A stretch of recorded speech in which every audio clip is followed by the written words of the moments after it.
Hi, welcome to Tiny Teacup Reads. Thank you for being here with me. So you want to start reading classics, but you don't know where to start and you're a little bit overwhelmed with choice? Well, don't worry, because I have a bunch of recommendations for you that I think are really good for beginners. The first author that I would recommend is Oscar Wilde. He was an Irish poet and writer who was at his most popular in the 1890s. And I think that's one of the appeals of his work, is that they've been written fairly recently as far as novels go, which means the English is fairly easy to understand. He is also a very witty writer, and all the things that I've read by him have been really funny. He also tends to have fairly short works, which makes him a really good place to start. My personal favorite of his works is The Importance of Being Earnest. Now, this is a play, and it is also written as one, which might not be for everybody. It does take some getting used to. But the benefit is that it is almost completely dialogue, which I found is always the easiest thing to read. It is also by far the funniest book on this recommendations list. The other of his works, which you've at least heard the title of, I'm sure, is The Picture of Dorian Gray.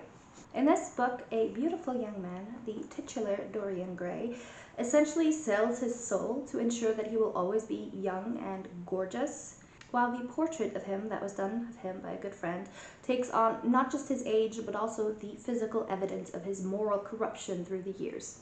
It does have some fairly long monologues about the nature of morality, but other than that, it is a very quick and interesting read. Next is The Great Gatsby by F. Scott Fitzgerald. Now, you've probably had to read this for school, but if you didn't, or if it's been a while, it's definitely still worth a read. It was published in 1925, which makes it the most recent book on this list, and again, makes the English very easy to understand. And I promise, it is actually a very interesting read when you know that you don't have to write a 10-page essay on the deeper meaning of the green light as soon as you're done with it. I think it's also a really fascinating look into the time period. And I know I'm not the first person to point this out, but I do feel like the 1920s did have a lot in common with our own modern era, so it's really interesting to see how certain social climates come back around. Also, it is celebrating its 100th year anniversary in April, so this is a perfect time to read it. The next book on the list is a personal favorite one of mine.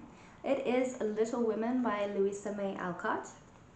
This was published in 1868, and yes, I did do some actual research for this video, so I hope you are impressed. And it follows the lives of 4 sisters as they grow up. Now, if you've only seen the 2019 movie version directed by Greta Gerwig of this book, I do have to warn you, the vibes of the book are very different. The target audience for the book was fairly young girls, and it does come across a little bit preachy. In every chapter, one or more or all of the girls have to learn a valuable lesson, like not being too vain, or not caring about money, or getting along with each other. And I do mean every chapter. Now, this wasn't uncommon at the time. A lot of books, especially the ones for children, were written as a way to be a sort of moral guide for people. But to the modern reader, it does get old kind of fast, so just be prepared for that. But if you can put that aside, this book has some amazing characters that I think will really stick with you. There is a sequel. It's called Little Wives, and then there's a whole bunch of books after that as well. But personally, I refuse to acknowledge the sequel because I don't like anything that happened to any of the characters. But that's just me. Don't let that stop you from reading it if you want. Next up is an author who needs no introduction, and it is, of course, the one and only Jane Austen. Jane Austen was an English writer whose books were published in the 1810s. There were 6 of them published in her lifetime, and all of them deal with the personal lives of the social upper class at the time. Personally, I've read and enjoyed all of them, but if you don't know where to start, I would suggest starting with her most popular book by far, Pride and Prejudice, which is the blueprint to every enemies to lovers romance that you have ever read. My other recommendations for people trying to get into her works would be Northanger Abbey and Persuasion, which are 2 of her more shorter books. Charles Dickens is somebody who has had a massive amount of works published. His first being published in 1836, and his last being a mystery that was unfinished at the time of his death in 1870. So the problem here is which one of the many, many books to start with. If you haven't read anything by him, I recommend A Christmas Carol. It's short and it gives you a really good introduction to the style of his work. His works deal very much with the social lower class of Victorian London and heavily criticizes the social divide at the time. Now, he is a pretty verbose and wordy writer. He was not actually paid by the word, which is a common myth to explain why his works are so long, and is something that I actually believed too until I looked it up just for this video.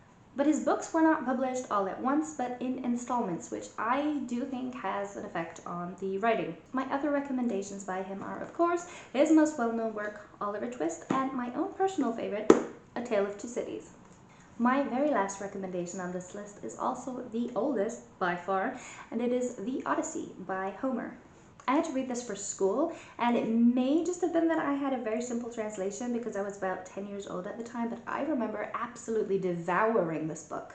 So it is worth taking a look into which translation you're getting to see if you are more interested in finding a version that is accurate to the original Greek, or if you are looking for something that is easier to read. But this story is basically a misadventure road trip about a man who takes over 10 years to get home to his wife after the Trojan War, with everything that can go wrong going wrong. So don't be scared off by how old it is, and give it a go. So those were my personal recommendations for classics if you are just trying to get into them. But what about you? Have you read any of these on the list? Or are there some other classics that you think would be really good for beginners? Please do leave me a comment because I would love to know your opinion. Well, that's it from me for now. Thank you so much for being here with me. Have a wonderful day, and I hope that I will see you in the next video. Bye!